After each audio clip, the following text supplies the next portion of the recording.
So there seems to be like an argument going on about who is the greatest female disc golfer of all time. And the main conversation is between Paige Pierce and Kristin Tattar. Kristin Tattar being like the new greatest on the scene. And if you were to ask me, I would say Kristin, I think she's the GOAT.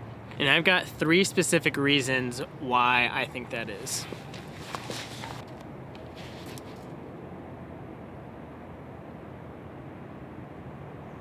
It might have been too far. And the first reason that I think that she's better than Paige, not just currently, but like in the GOAT conversation, is that she is just a lot more consistent than Paige. Yeah, that went way too far.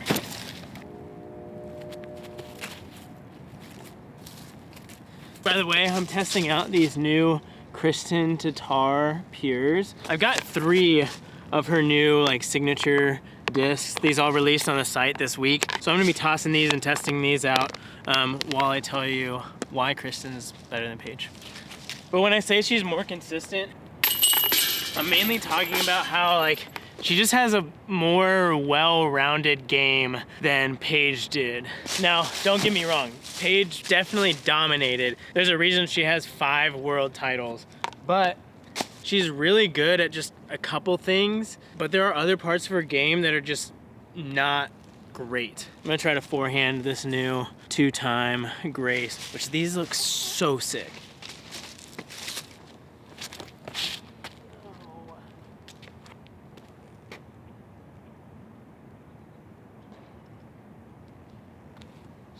Clap that on the sidewalk. Like, her strengths are 1, driving. She's one of the farthest throwing females on tour, if not the farthest. And 2, like, I would say her putting.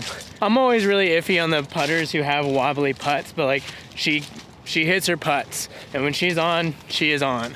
But when it comes to like her upshots, she has a very hard time like powering things down and having that like finesse game.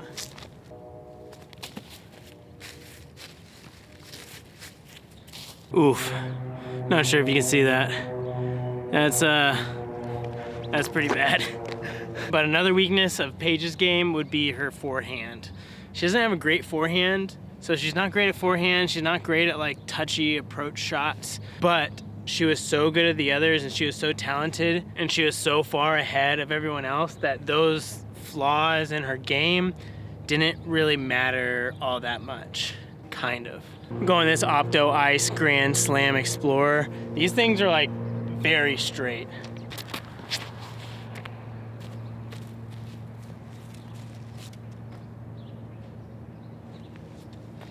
Yeah, see, like I didn't even like put a ton on it and it still turned for me before it came back.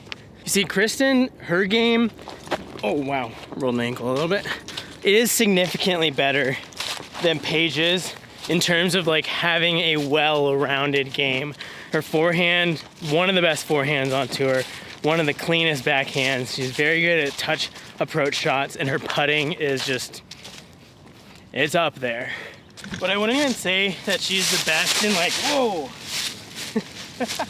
in like any one category. She's not the best forehand, she's not the best finesse upshot, or she doesn't throw the farthest backhand. She might be the best putter, but even that is like up for debate. But she's probably top 5 in all those categories, which is something that Paige can't say. And because of that, Kristin has done something already that Paige has never done.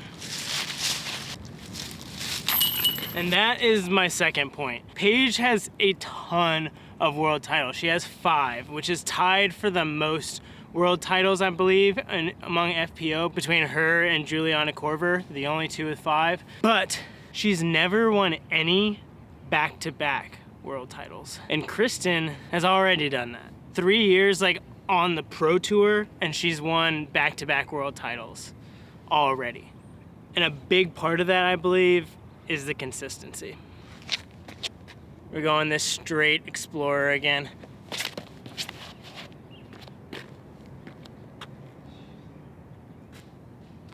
Like, I wouldn't call it a flippy driver, but for an Explorer type disc, like something that's like supposed to be like a T-bird type mold, that's it's pretty straight, which some of you might love that. But I think a big reason why Paige had always struggled to get 2 in a row was mainly due to her inconsistency. And it's weird, whenever she gets behind or something, or she feels like she's not playing as well as she should, which is like the top of her game, she's hitting all of her drives, she's hardly even having to approach, hitting all her putts. She almost like has the mindset of like an amateur. Not in the sense of she plays like an amateur, she definitely doesn't, but she makes decisions like an amateur in terms of like, I need to go for everything, I can go for everything. And she sometimes does that in points in a tournament where she doesn't need to. Now, don't get me wrong, when you have that kind of attitude of win or nothing, there comes a point where you should probably be going for everything. If you watch the 2016 World Championships, those final 9, Paul is so far back. I think he's like 7 or 8 back, something like that. He has to go for everything. And so he goes for everything. But Paige might do that when there's like a couple more rounds to go. And if she just plays clean, consistent golf, she could be up there easily, but she feels the pressure to like needing to get up and be in contention or in the lead like as fast as possible. So I think that might have to do a little bit with not winning every single year. That, and I think just her game not being completely well-rounded as Kristin's might be. Because Kristin seems like, at least from an outsider's point of view, she looks like she has everything under control, even if she's behind. The only real time I saw her like shaken up or anything was when she lost the Champions Cup, which was weird. Nope, that was awful. There it is. Not only that, but I don't think Kristin ever had that like super dominant season that Kristin had this last year. Like, I don't remember ever having the conversation that Paige got one of these.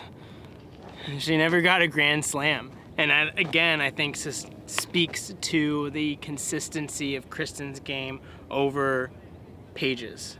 But my third reason, I think, is something that will come into like full fruition in the next like 3, 4, 5 years. And that's that Kristin is much more the Paul McBeth of the FPO division than Paige is. Let me explain that. That is so bad. Hit my chest, hit the branch. That was awful. And I threw it low. But the biggest thing that like Paul McBeth did, one, yes, he dominated, but he really pushed the sport forward in a way that not many people even came close to. Something that Ken Climo, I don't think, can hold a candle to in terms of making this sport more legitimate, more professional, and just raising the bar for what it means to be a touring professional disc golfer. I'm gonna throw these beautiful 2-time Graces. There's some other sick colors on the site for these too.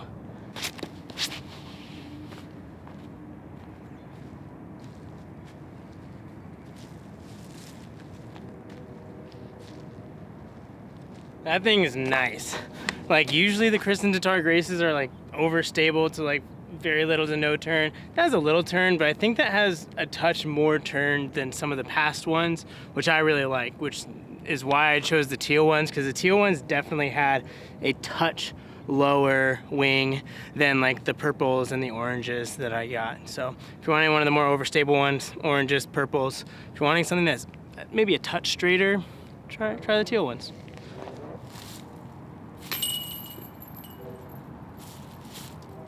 You see, why Paul is considered like one of the greatest of all time, if not the greatest, even above Ken Climo, is not necessarily because he won 6 world titles. That definitely contributes to a big portion of it, but he really did push the sport forward in a way that Ken Climo never did.